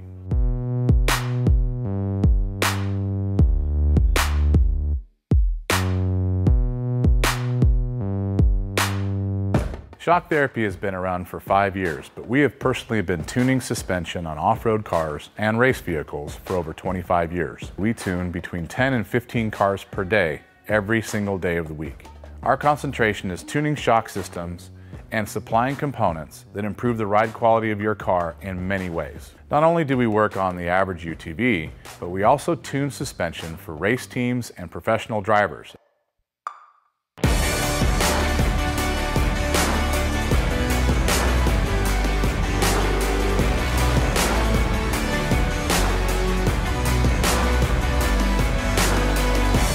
We currently tune for over 87 race teams in Best in the Desert and SCORE. Our clients and race teams rely on our suspension components to allow them to win races and keep them safe. Suspension is a moving target. We are always trying to hit that target with every customer that we work with. Each customer's needs can be different, and we tune our kits accordingly. Our research and development never stops. We improve our components every single day. As the industry evolves and improves, so do our parts and kits. As of right now, we have over 100 products for UTVs. So when you bring your car to us, you have the satisfaction of knowing that you have the most experience, the highest quality products, and the fact that your car is being tuned specifically to you.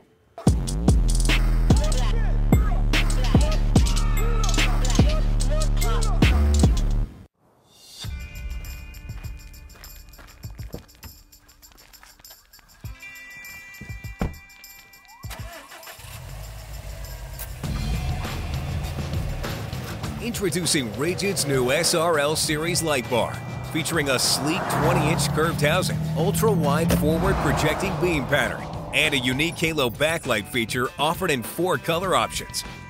The SRL Series light bar's new optic combination projects light over 70 degrees wide, with more than enough distance to safely drive in low visibility conditions, making it the perfect lighting solution for most applications.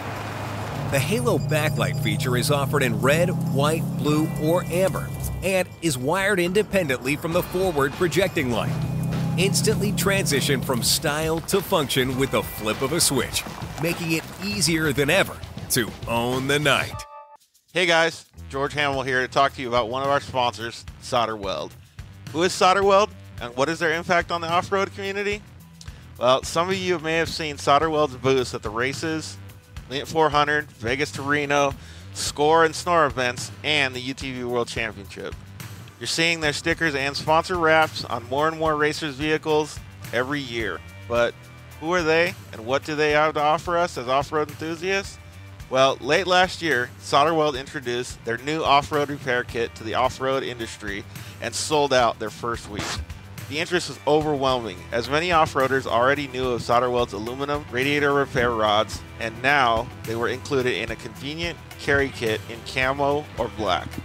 If you're a racer of any type or off-road enthusiast like myself, you're going to want to take a close look at this product. Solder Weld has combined some of their most elite products into one small kit that fits perfectly under your seat or strapped into your roll cage and allows you to make some insane fixes anywhere you go.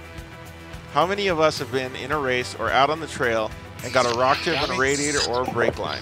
We've literally seen a top-tier desert race truck at the 2019 Mint 400 taken out by a simple rock to the radiator. All right, cool, man. If they would have had an off-road repair kit on board, they could have been back up and running in just minutes. Hell yeah. So what you got going on in the shop? You got anything cool over there? On dirty aluminum, stainless just got a boat going on, and many other and then a car for Dixon. Solder Weld's cutting-edge technology. We definitely want to do that. So we'll talk about some of that with fun shit that you got going on over there. Incredible high. If you want to showcase some of the stuff, leaving you with the lasting kicks every time. You can take us out the shop or whatever you want to do. So we'll get your off-road repair kit today. Your friends, we got about, I don't know, probably 30 seconds or so until we go on. Oh, here it comes.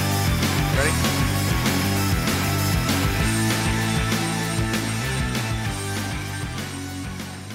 Welcome back, guys. Yeah, buddy. We got Garrett Maxwell from 518 Designs on. What's up, Garrett? What is going on? You know, just another day. Another day in the Arizona heat. That is true. It cooled off today, though. Yeah, it was kind of nice. You guys get rain up there or no? No, just wind. Right on. Well, I'm really stoked to have you on the show. You've helped me out a ton with wraps and just other fun stuff, projects, a helmet, and just cool stuff. And every time I go up to the shop, I see all the cool stuff that you're working on. So to me, it's like a kid in a candy store. So I love, and you get to do it every day. Every day. That's really rad. What are some of the things that you enjoy the most with? Well, actually, before that, tell everybody what your company does. So we do everything print. I mean, obviously, we're a little bit more motorsports based. A lot influenced by racing. I grew up racing, so that has a lot of influence on it. But anything that's print and in that marketing era or realm of things. Yeah, that's awesome. So, screen printing, T-shirts, all that, everything, right? Everything, banners, business cards, easy ups, wraps, You got that big everything. machine, you could just put something in there and it does it for you? Load it up. We got 2 printers, screen print machine. So, you load it up, let it run. So one of the things that we were talking about at the beginning of the show was hustle. And you are a dude that has a shitload of hustle. And I think that comes from your dirt life, right? Your motocross background. 100%. I 100% give credit to that. Growing up racing dirt bikes, it's all on you. There's nothing you want it, you have to go get it. Yeah, absolutely. You probably learned to work on your own dirt bike. You probably learned how to build jumps, all that shit, right? Everything. You come home from school, you go ride BMX bikes with your buddies, crash, go back home, work on the dirt bikes, and then go ride them on the weekends. Give a shout out to some of your buddies that you grew up with. Oh, man. There's all kinds of them. Justin Dyer, Zach Wargett. I mean, everybody from Chase Thomas, Anthony Zamora. I mean, all these dudes I grew up with. Hunter Nelson, everybody. Yeah. Moto guys. All moto guys. Yeah, that's cool, man. And it really does. We talked about it, I think, on the first or second show, like how much it actually teaches you when you don't have any other options and you have to do it yourself, like what Garrett just said. And Cody and I grew up kind of in the same way, too. And we grew up without, resources, and we had to do it all ourselves. Well, I think motocross alone kind of teaches you so much, how to you fall down, you get back up. There's no other option. Yep. You want to get better. It's all you have to figure out how to do it, and that quit isn't in you, or you just don't do it, Yeah, you know what? That's true. And I bet you, owning a business, I guarantee there's failures, but he's probably taken those failures, turned them into a positive, and done it better for the next customer. 100%. You have to. You know what I mean? I ain't got no budget for like that when I started. I cashed in coins to start this thing. So and now you got to make do with what you got. Yeah, and now your hustle is still just as strong, and you're doing a great job, man. Like I said, when I went in there, I was really surprised to see what I saw. Like, I'm used to businesses like that being, I don't want to say lackadaisical because that's a pretty harsh word, but they're relaxed in their environment, and they don't strive to get better. They don't strive to grow. They may not hustle as hard. I know a lot of people do, and they're failures, but whatever he's doing a good job. Yeah, I appreciate that, for real. Yeah, it's cool, and you got a cool studio. You built it good. You're a good designer. Thank you. What kind of stuff? I don't know if you could take us around the studio or the shop and stuff too. That'd be. You want to check it out? Yeah, that'd be kind of cool. Oh, and, look at that RC car sitting up there. Oh yeah, I saw the RC car. That looked pretty cool. That's got some stickers on it too. Hey, I'm gonna hit you up when I get new RC car body for some stickers. That's fine, man. We can do it. So, my office is here. This is the original shop. We got a old showroom in here. Nice. Kind of needs to be fixed up. One of my dirt bikes, and then one of my buddies who passed away, Buddy Wentworth's bikes. So it stays here with us. Oh, that's awesome, man. Keeping it alive for him and his memory. That's cool. One of the designer offices, and then this was my old office in here. So got a quote up there. My dad told me when I was 19, "You aren't dedicated enough." So I live by that. Oh, that's cool. I've got dang! Some Funko Gen 4 bodies that we prepped and getting ready to go matte black for a customer. Oh, right on. And then we got a big DCB we just finished. That Cody, that's right up your alley, huh? That's it, dude. Cody's definitely into the boats, dude. Dang. So we just wrapped that thing. How gnarly was that to wrap? So it actually wasn't bad. The hardest part for us was all the seams up top. I don't know if you can see all that. Yeah, because they're different creases and stuff. Yeah, so it's all done. We're just laying the final stripes on. Dude, that thing is sexy. Pickle fork, dude. That thing looks good, man. How long is that thing? Just so they can get an understanding of how big. I want to say it's 28 or 29 feet. It's an F29. I'm assuming that's the That's the length. I'm not too sure. I'm not in the boat world all that much, you know. Yeah, that's just a big piece of that. So that just goes to show how big the shop is. Dude. So this is, you got this shop, and then all the printing's done upstairs. Is where everything's done up there. I can give you a quick tour. We got a car we're wrapping for Dixon Flannel Company right here. Oh, you do work for Dixon too, huh? Yeah. Oh yeah. Oh, that's rad. Yeah, we have some people that are sponsored by Dixon that are going to come on the show in a couple of weeks here. Mike and Danielle Gardner. That's a good company too. Yeah, those dudes are way rad. Are they based out of Phoenix or California? They're from Tempe. Oh wow, that's awesome. Yeah, Dixon's in Tempe. You got Zach, Patrick. We're just finishing up this stuff here, putting in the long hours. Dude, that's awesome. And then, print shop, print area. You got a nice facility, dude. Yeah, that's for damn nice. sure. That's cool being upstairs like that. That's cool. And yeah, seeing all that stuff. Mm-hmm. I remember when I went there, it was a little overwhelming too, because I was like, "Dang, man, this place is super cool." And he's got like a little area on the side there. I don't know if you can see the graphics, but they're where you take pictures and stuff. So his right there. So his clients or his customers can take pictures and get some nice photos of their like UTVs or whatever it is that they wrap. And then over here is where our showroom now is. We've outgrown, I guess, that shop. And so we have this one. Uh-oh. Let's see. He'll jump Wi-Fi's real quick. So. I'm not sure if you had to jump Wi-Fi's, but we can't see you anymore.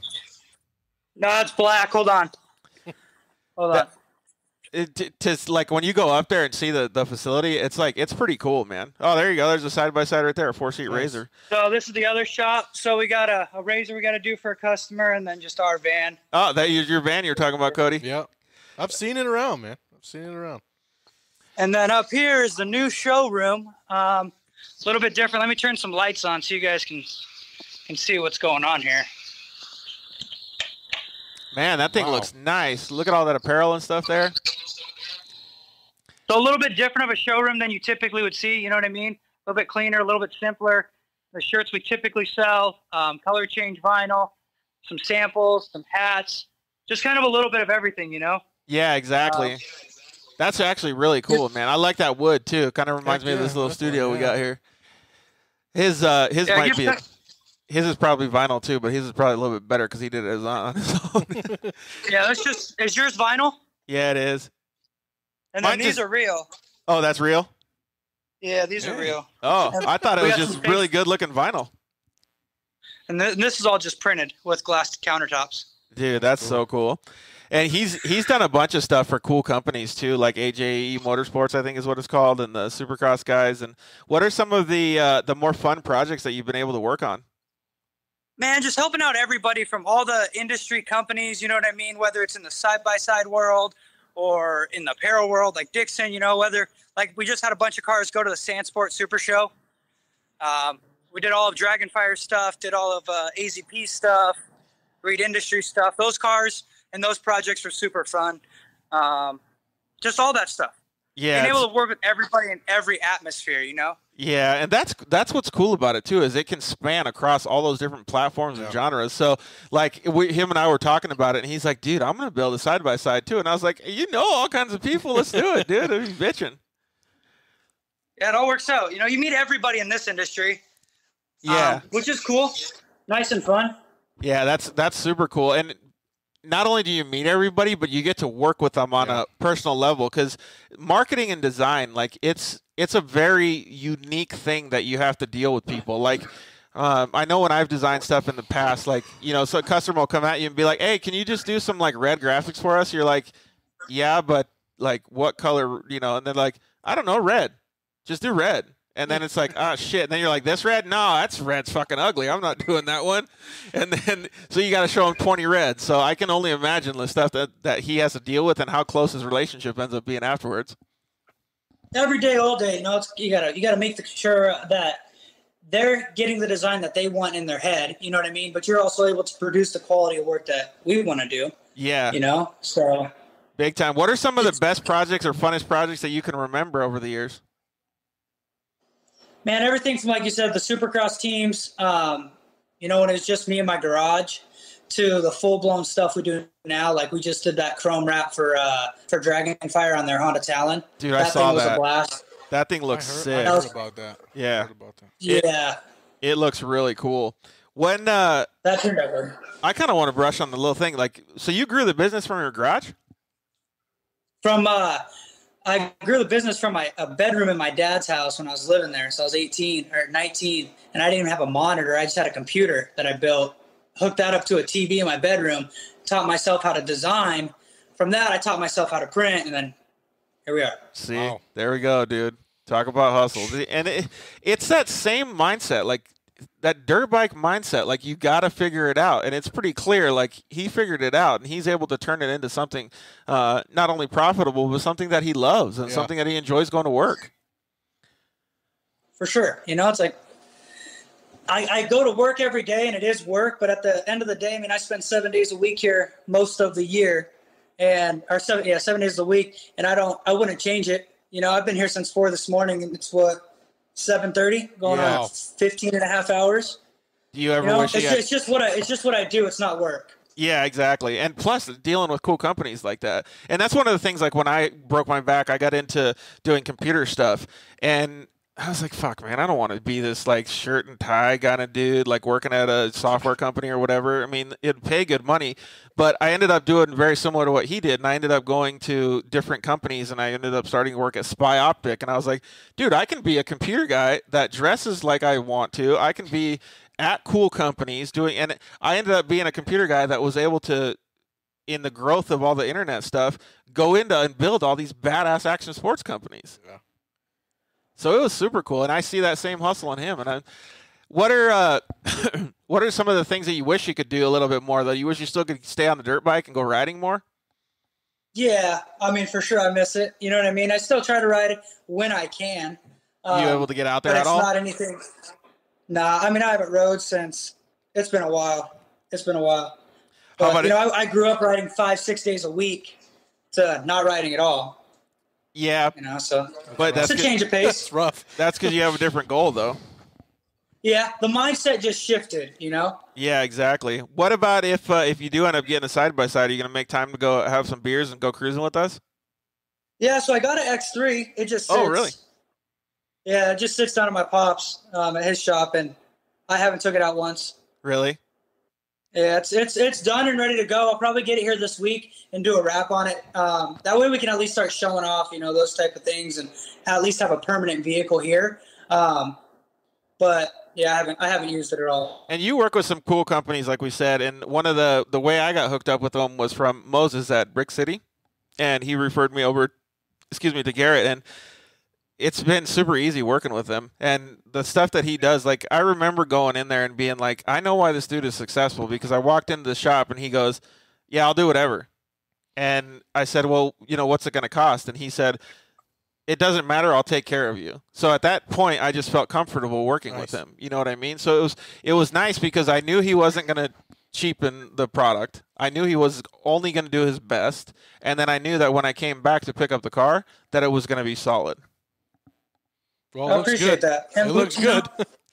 Yeah, that car looks good, man. It still looks really good. I love the way that thing turned out. Yeah, it looks really good. Same. I like that car. I like that helmet. The whole project was a blast. What's your favorite design that you've implemented and that you put out there? I can't pick one. I mean, just little details. The little details mean more to me. Like Dixon's Sprinter, we did a gold grill on. That was really dope. You know what I mean? We did some helmet wraps this weekend and last week for a guy out of Peoria or something.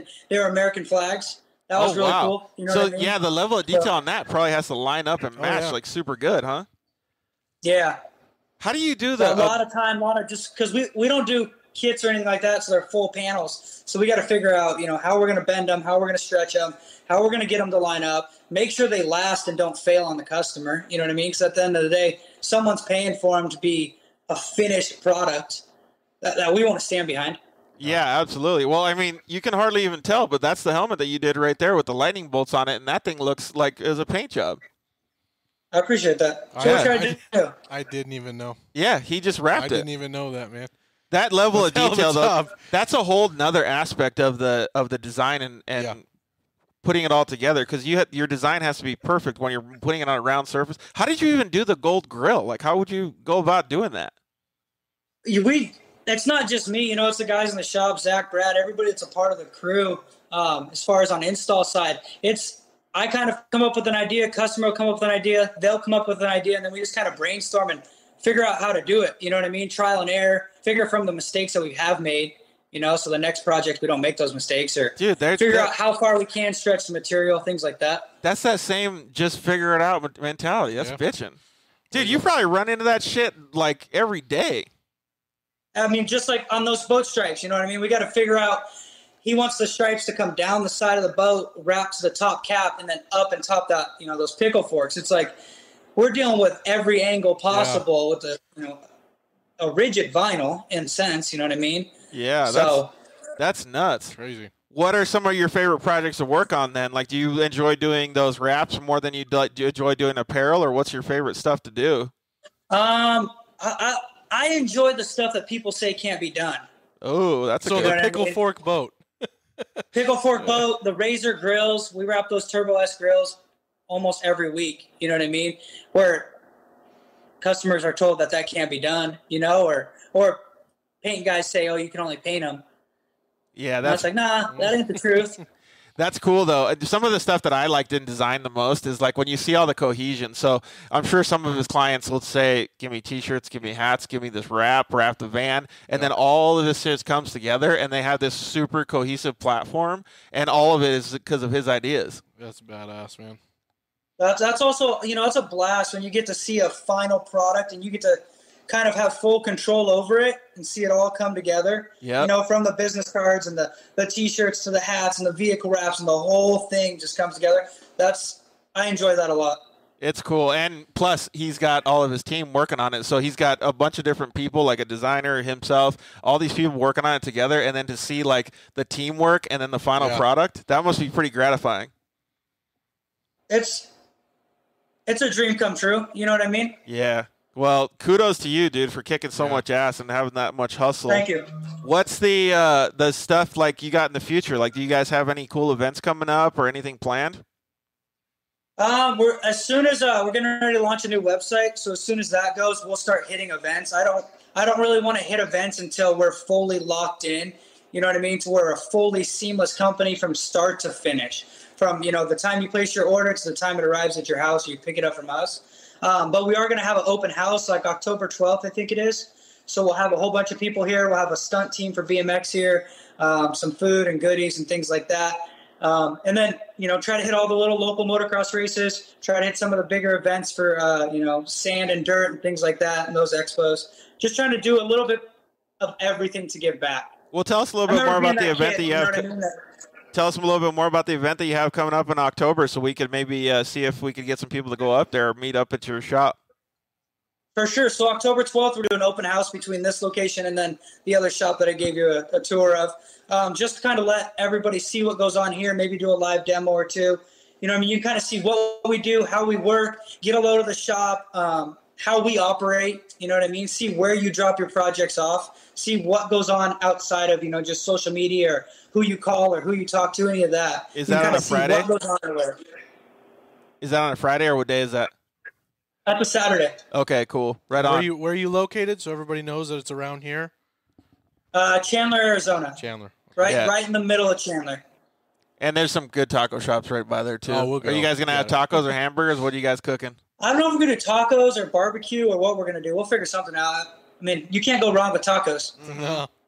Believe that. Well, I think I'm going to try to see if I can make it up there. Maybe we could both go, depending on the schedule.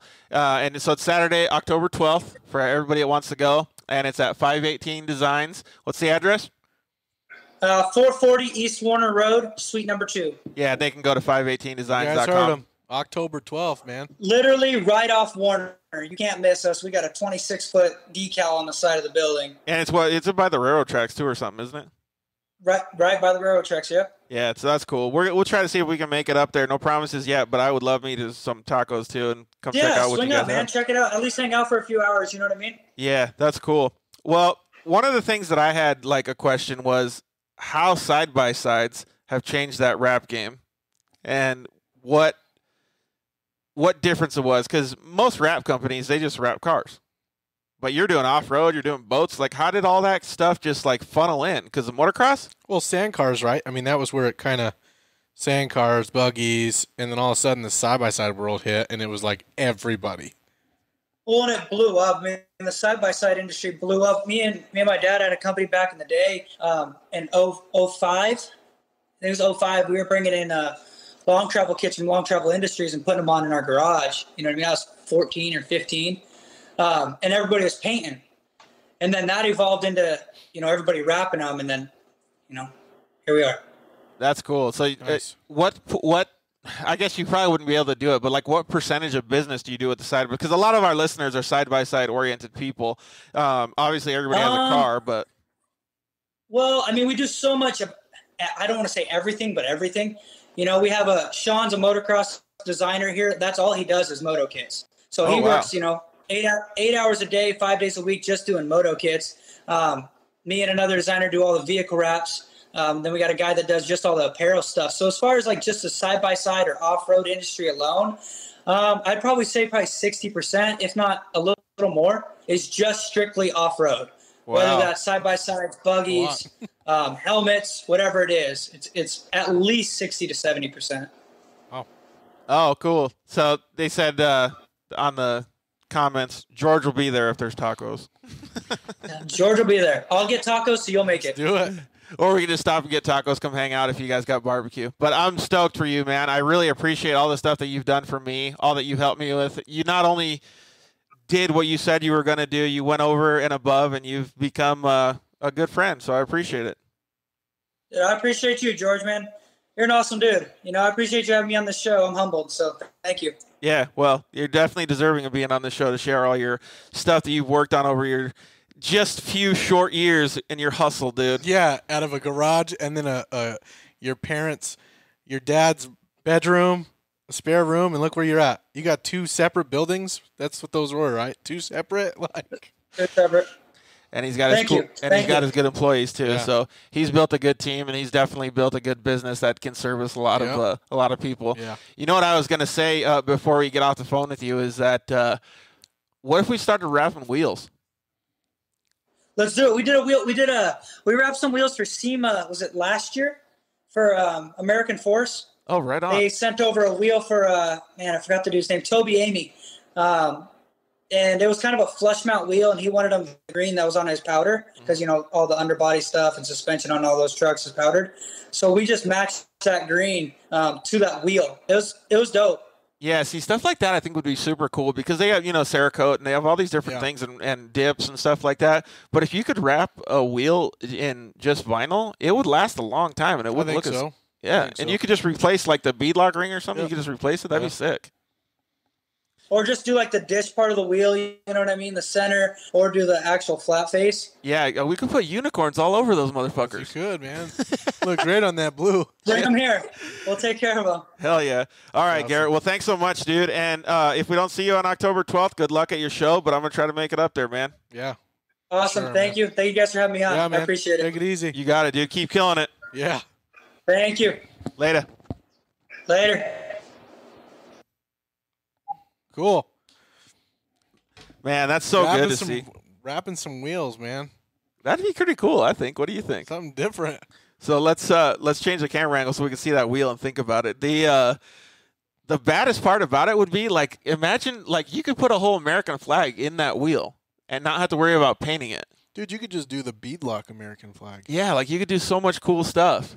But that just goes to show the creativity, the drive, and the ambition of all the people that we're interviewing. And again, it's that dirt life mentality, dude. Yeah. Everyone's here to help each other out, grow. And it just really baffles me. Like, it's so awesome to see that these people can grow up and figure stuff out so easily. Yeah. There's so many times when I see situations where I wish people had the opportunity to grow up like that because maybe their kids don't learn a certain thing or they don't understand a certain thing or they don't want to go out and achieve these different things. And I think that the Dirt Life just provides such a great platform for that well-being in the rest of your life. It's cool, man. Well, I kind of want to keep talking about all that stuff with Garrett just because I want to hear more about the cool shit that we could do. I'm going to wrap everything in my life all the now. TVs. Yeah, I'm going to wrap everything. I'm going to start wearing just like T-shirts with wraps on them. Everything. Wrap your flip-flops. That's it, man. It's probably all done. You can probably do it. So thank you for Garrett for being on the show with us, and thank you for him helping me out and stuff. Man, do you got anything else? Like what do you got coming up? Oh man, I got a monster truck show I'm helping doing here in Tucson. That's gonna be pretty cool. Big show and glow here. That's gonna be cool. Well, explain what a show and glow is. So the show and glow is obviously you get your side by side and or vehicle, whatever you want. Yeah, but it's gonna be a side by side show, and they make thousands. It's limitless now to what you could do for lighting up like your whips on your side by side. Yep. Underglow, lights in general. I mean that's what we're gonna do. We're gonna give back the percentage we're making on tickets. We're gonna give back, and it's gonna be really exciting. So, and then we have the Christmas event this year too. Yeah, we talked about the Christmas event. That's going to be a really cool event. That's coming up this year fast. What's the monster truck event? Are you allowed to talk about it at all? Yeah, I mean a little bit. We're just kind of trying to set everything up. We met today. What's the dates? It's the 15th and 16th of November. Okay. And then it's Friday and Saturday night. We're just trying to figure out a good date to where either we're going to show up and do both nights. Participate in both nights, or just one big night. Supposedly, they have a big kids area here at this monster truck show. Like, where's the show at? 18 at the rodeo grounds. Oh, here okay. in Tucson Rodeo Grounds. And he said that he was going to be creating something completely different than normal and have a big kids area. It's all blow up stuff. Oh, that'll be fun for the kids. Yeah, it's all. He said there's like 15 or 16 blow up things that I was like, whoa. Not to change the subject, but there's a lot of good tacos down there too. Oh yeah, on that side of town. You know, my wife took me a couple years back to there's a sushi restaurant across the street from there. Really? Yeah. And I good? was throwing up all day. Oh, I was gonna say. I was like, who has sushi on the that south side of Tucson? Yeah, that's made for a taco. Yeah. A taco That's port what I only. said. I was like, oh man, why don't we just go there? But well, that'll be cool. So at the Tucson Rodeo Grounds, November 15th and 16th. Yeah, I believe it's the 15th, 16th. Yeah. Oh, it's the day after my birthday. Dude, my birthday's the 20th. Sweet, man. It's right before yours too. A taco cake. Dang, really? I don't know. You gonna make me one? I don't know. I can't eat cake, so I'll eat the tacos though. You can make you a taco-looking cake, and then I'll just eat the tacos on the side. Well, thank you everybody for tuning in. It's been a really, really good show. I love hearing all the inspiration from Matt Gerald. I love hearing all the hustle from Garrett, and it's like every time I feel like we end these shows, like I feel like I wish it was during the middle of the day or the beginning of the day because I'm all pumped up. It's so nice to see the people that we're meeting, and me meeting you've kind of met these people and stuff, and have a friendship now, and it's really cool to see how people started out where they're at. Like tonight, you know, yeah, and it's awesome to see. So, and how many people actually love them? I'll never forget Miles Cheeks, man. Yep, homeboy, dude, cooking it up, man. Yep. We're waiting for that. One of these days, we're gonna get some Miles Cheek tacos. Well, like I said, thank you, Matt Gerald. Thank you, Garrett Maxwell.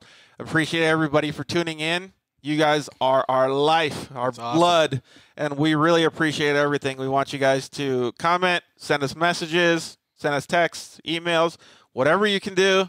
We're going to be out there to make these shows better for you guys. Go to our social media channels, like it, all at The Dirt Life Show and thedirtlifeshow.com. Next week, we are going to have Vanessa from Solderweld in. We're going to talk about some dune preparation, how to tune your cars, get them safe, get everything going. It's going to be an awesome show. I'm Georgie Hamill. I'm Cody Sanders. Peace out. You've been listening to The Dirt Life Show with George Hamill and Cody Sanders.